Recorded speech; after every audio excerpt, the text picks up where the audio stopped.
Baru-baru ini viral seorang wanita muda dinikahi kakek berusia 53 tahun. Wanita itu sempat membagikan momen pernikahannya dengan sang suami. Video pernikahan mereka lantas viral dan dibagikan berbagai akun anonim lainnya. Sebuah akun TikTok Caca M15 beberapa waktu lalu mengunggah pernikahannya. Dalam sebuah foto yang ditunjukkan tersebut, si wanita mengenakan kebaya. Di sampingnya, terlihat seorang kakek berdiri dengan mengenakan jas hitam. Ternyata mereka merupakan sepasang suami istri. Hal ini semakin diperkuat dengan keterangan unggahan yang diberikan dalam postingannya. Hingga menua bersama yang akan datang, tulis keterangan unggahan akun Caca M15. Tak sampai di situ, banyak yang tak percaya dengan kisah cinta pasangan dengan jarak usia 28 tahun ini. Si wanita pun mengunggah postingan selanjutnya dengan menunjukkan foto lain.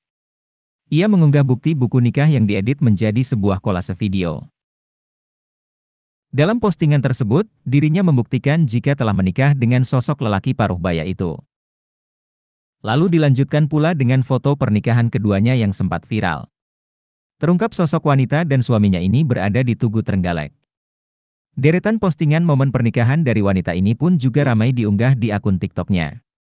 Bahkan banyak netizen yang memberikan komentar beragam.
Terima kasih sudah nonton, jangan lupa like, subscribe, dan share ya!